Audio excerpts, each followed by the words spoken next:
Desde la mañana de este martes se conoció que el cantante de rap y hip hop Tyron José González, conocido como Cancerbero, y el bajista del grupo Sion TPL, Carlos Molnar Stopero, fueron hallados muertos la mañana de este martes en Maracay.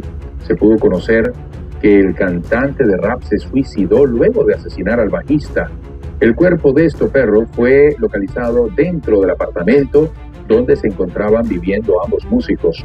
De acuerdo con la información preliminar, González tocó la puerta de la habitación donde se encontraba el bajista con su pareja y luego lo golpeó para finalmente matarlo a puñaladas. Posteriormente, el cantante de rap se lanzó del piso 10 del edificio Camino Real, ubicado en la urbanización Andrés Bello en Maracay, lo que le causó la muerte de manera instantánea. Toca la habitación, la puerta de Carlos. Carlos se levanta y va a hablar con Cancerbero. Mi hermana lo ve y lo ve en un estado alterado. Mi hermana en ese momento se busca internet para ver qué situación se encuentra, porque ve que está en una situación psicótica. Estaba como alucinando Cancerbero. No sé qué tenía exactamente, pero tiene un problema evidentemente emocional. Ella se ve que se va con Carlos se va con Can y después ve que escucha una pelea, ya se aterra, empieza a llamar al 911 para llegar a la policía. Después escucha unos vidrios y después escucha un silencio. A salir de habitación ve que está su perrito prácticamente afuera, se asoma y ve a su esposo, a Carlos, muerto, y sale corriendo para ahí y la vecina le dice, mira, se lanzó por el...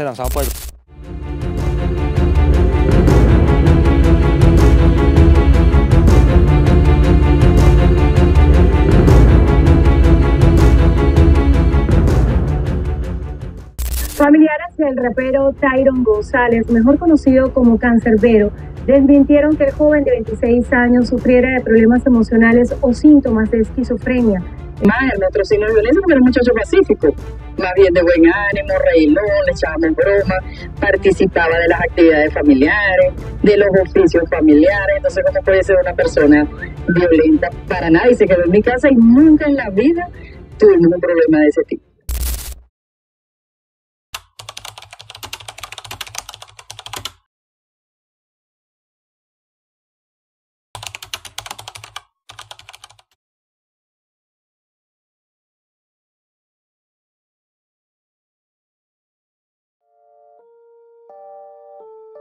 La primera, una inspección técnica del sitio del suceso, un levantamiento planimétrico, citaciones de testigos presenciales y referenciales, evaluación del protocolo de autopsia para verificar la viabilidad de una exhumación, inclusive, entre otras de interés criminalístico que nos lleven a la verdad de lo que ocurrió en este lamentable hecho.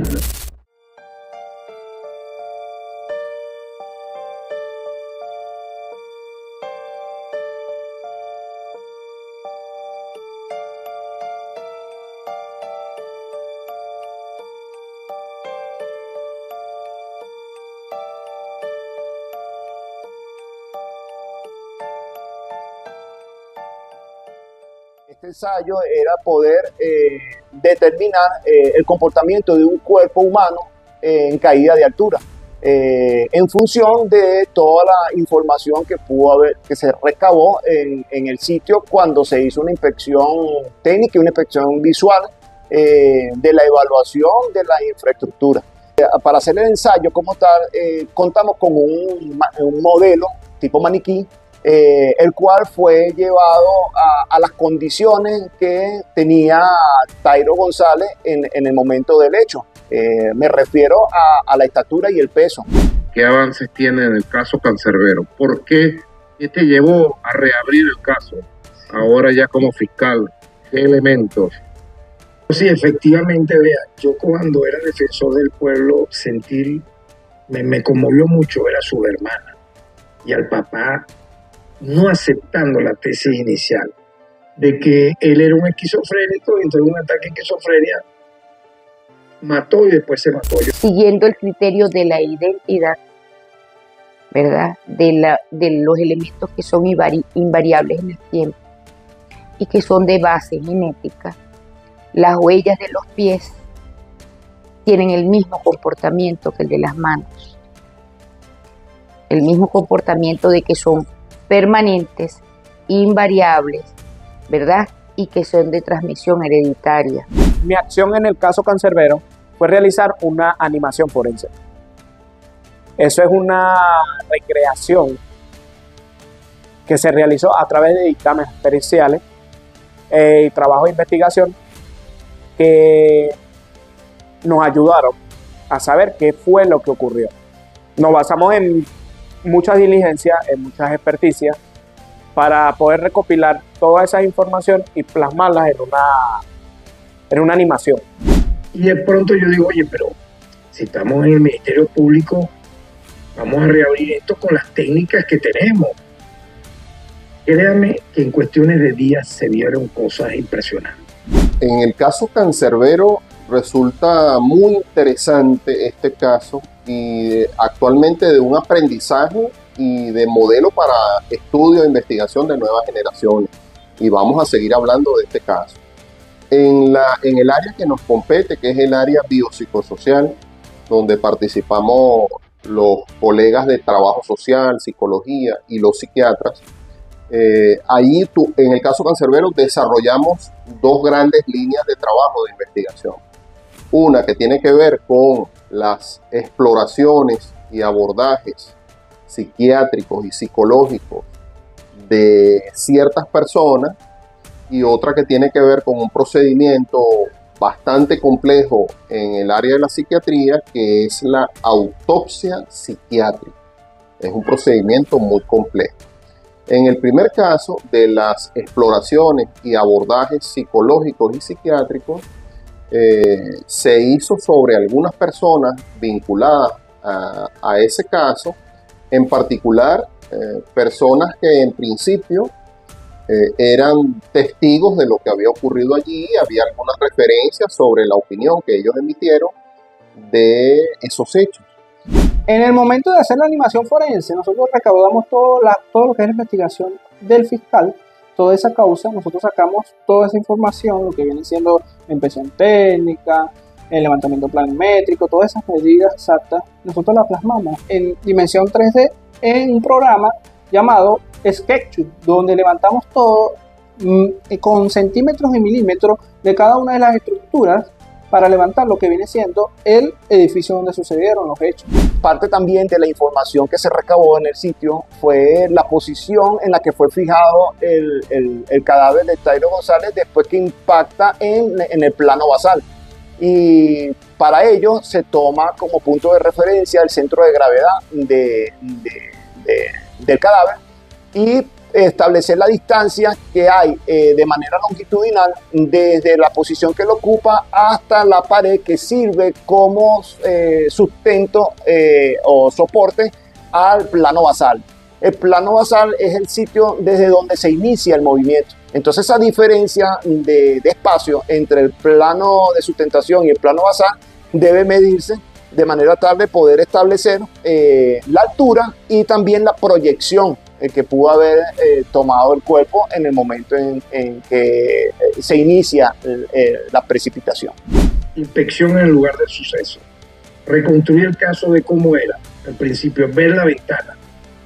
Cómo una persona esquizofrénica saca 8 ventanillas para luego lanzarse.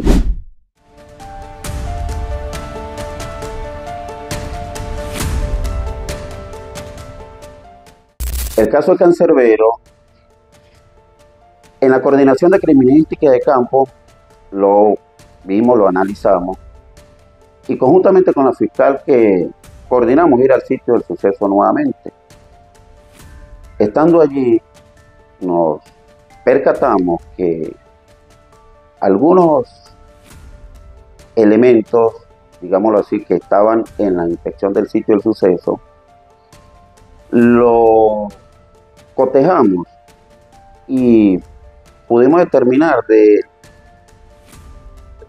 en este caso, la huella plantar que estaba mencionada en la inspección técnica.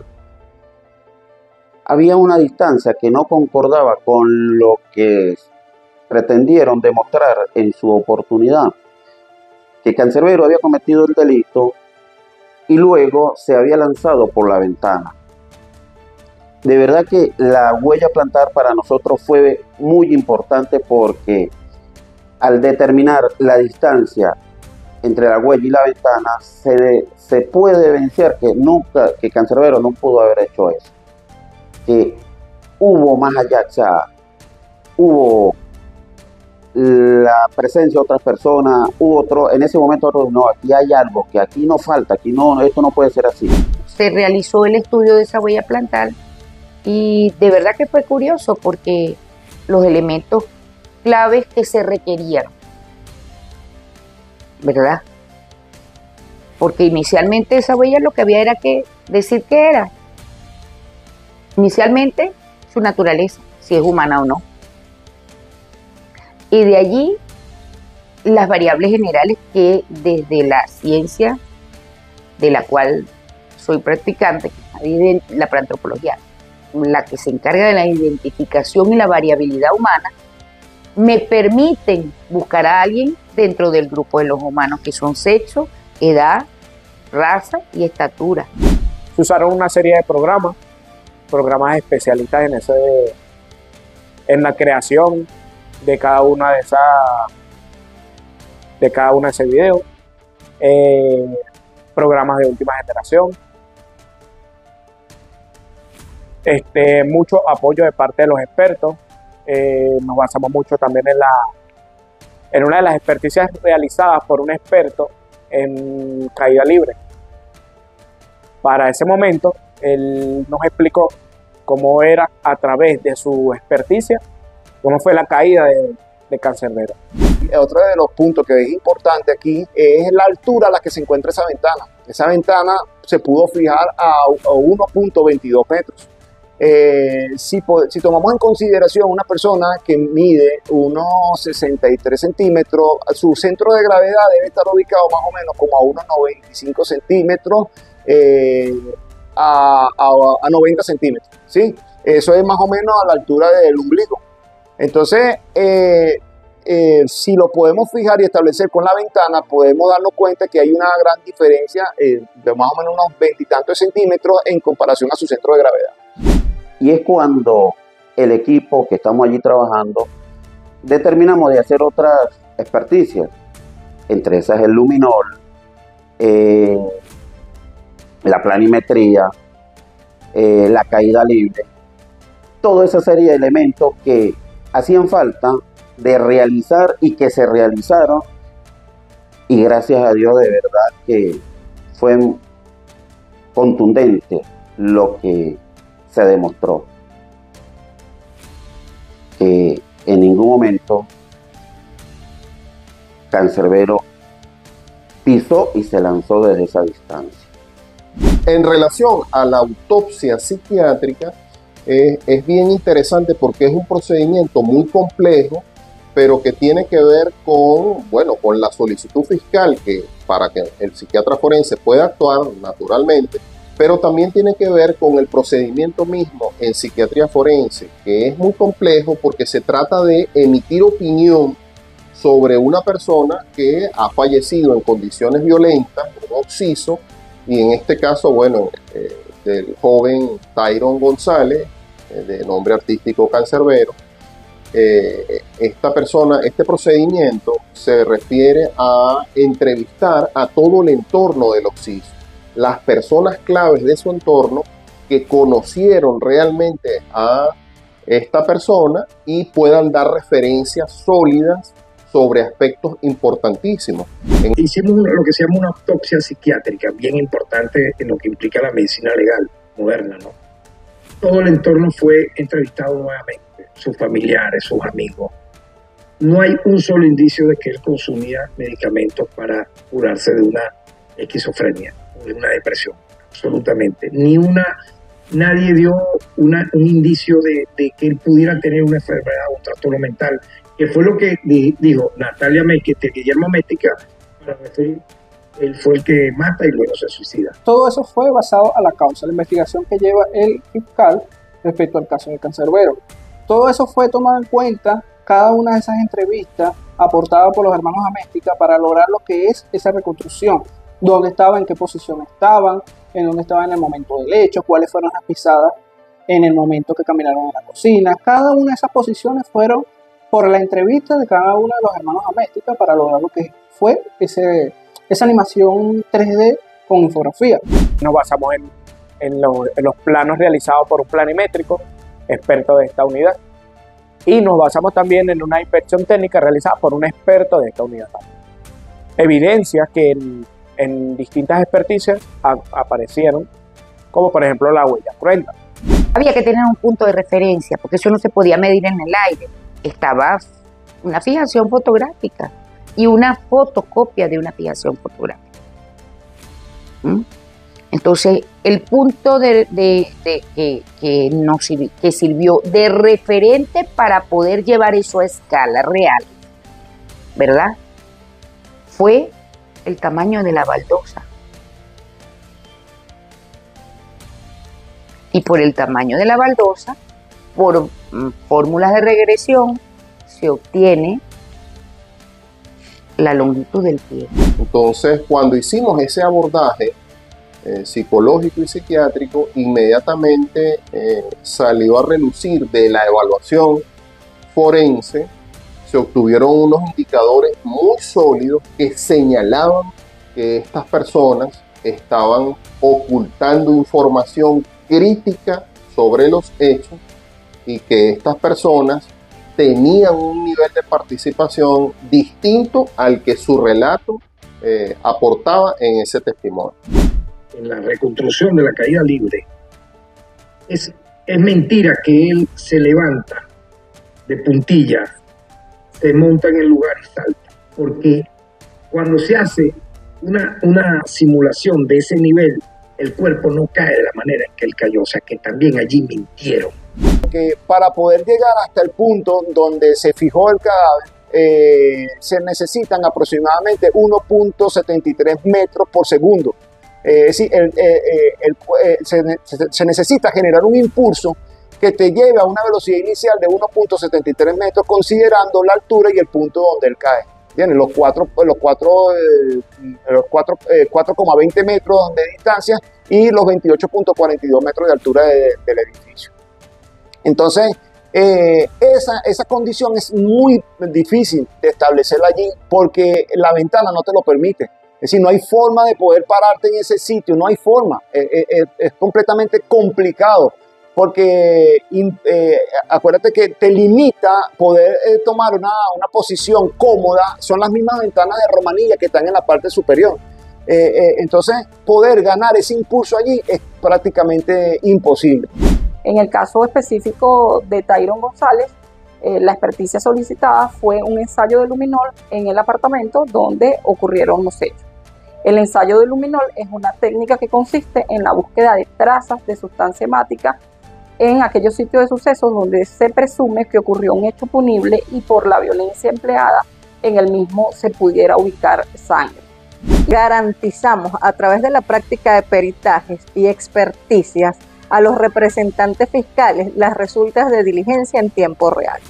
En el caso específico de Cancerbero, siguiendo las líneas de nuestra máxima autoridad, el fiscal general de la República, Dr. Tarek William Saab, se realizaron una serie de diligencias mediante las solicitudes efectuadas por los fiscales que conocieron de la causa. El papá trajo un zapato con su plantilla y lo curioso y lo interesante es que la plantilla completa tenía la impresión de su pie. En este caso fueron 2 pares de calzados. Se describió sus marcas, material con que se elaboraron, color y especificaciones que presentaban, como son los posibles desgastes o el uso que tuvo esos calzados, así como las medidas detalladas, tanto longitud como ancho, y la morfología de sus suelas. Aunque pasaron 9 años, cuando se hizo la investigación en firme, con ética y responsabilidad, como debe actuar en este caso el psiquiatra forense, se develó la verdad. En estas diligencias no solo lo técnico científico, sino lo forense se puso en práctica en aras de garantizar un resultado efectivo y poder a través de ellos determinar, contribuir a los representantes fiscales en cuanto a la realidad de lo que ocurrió en ese hecho. Efectivamente, para en consecuencia demostrar la participación o autoría de los sujetos involucrados en el mismo.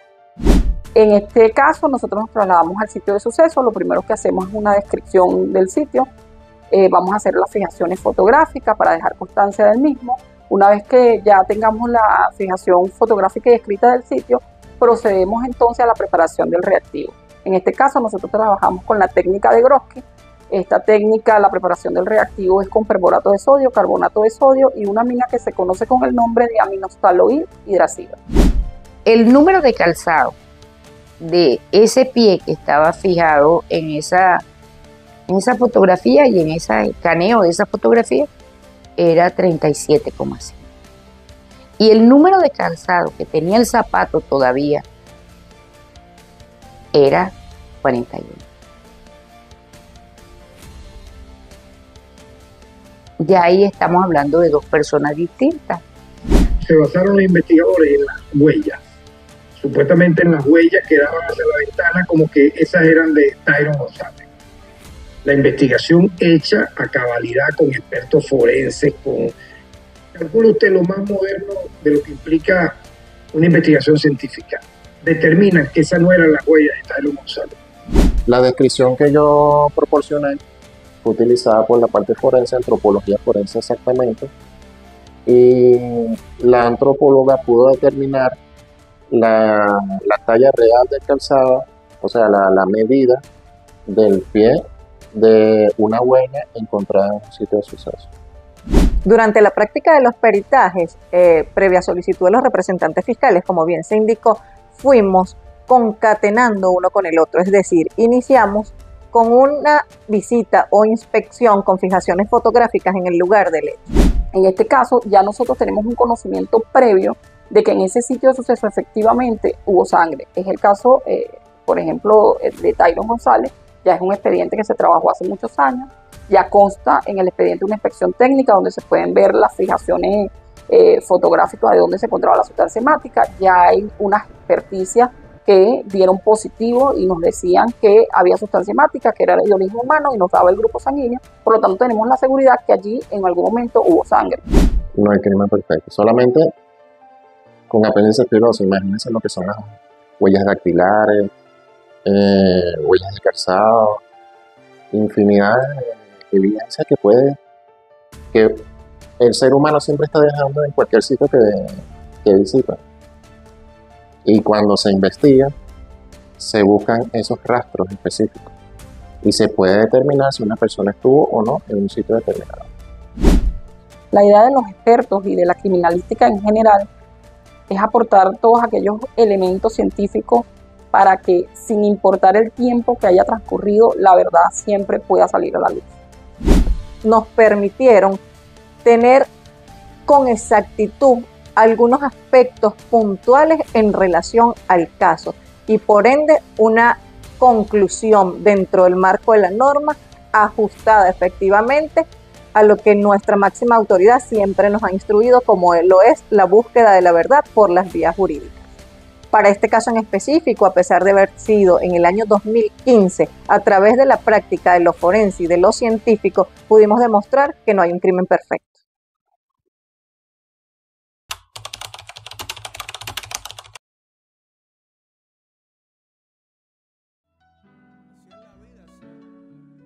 Y a propósito de ello, nos vamos inmediato al Ministerio Público con declaraciones importantes. A pesar de la solicitud nuestra de 30 años de prisión, por haber ellos admitido los hechos, el tribunal de la causa procedió a imponer a ambos, ya es la noticia, la pena de 25 años de prisión por este doble asesinato. 25 años de prisión. Donde esté en los cielos, honor y gloria a Cancerbero. Su vida y su nombre descanse en paz y su padre tiene la palabra. Cancerbero fue un estudiante sobresaliente y bastante genial todo lo que llevó a cabo. Se acaba limpiar su nombre y ya no es el loco que todos creían, gracias al trabajo formidable realizado por el doctor Tarek William y el Ministerio Público, se limpió totalmente su nombre. Verdaderamente era genial lo que él hacía, la letra de sus canciones, todo lo que realizaba Tyron Canserbero. Satisfecho, al menos por un ratico, hasta que me despierte en esa realidad de la cual soy convicto, como la rutina, como las doctrinas, como tantas cosas que me hacen pensar que estoy en ruinas.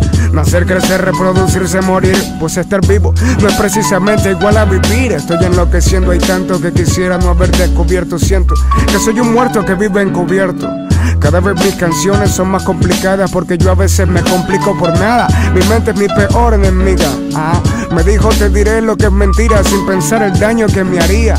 Vivimos entrenando para hacer dinero, estudiando cosas que a veces ni siquiera queremos, esculpiendo nuestros cuerpos para estar buenas y buenos, pues sabemos que para ver corazones todos son ciegos. El orgullo y el ego, hablando de felicidad sin ni siquiera saber qué queremos. Todos quieren la jeva más buena, camioneta nueva, pero ¿y la felicidad qué? Como dice el tema. Admito que a veces me cansa luchar y quisiera dormir para jamás despertar, pero recuerdo esos momentos que varias veces me dieron aliento y que me hacen agradecer cuando...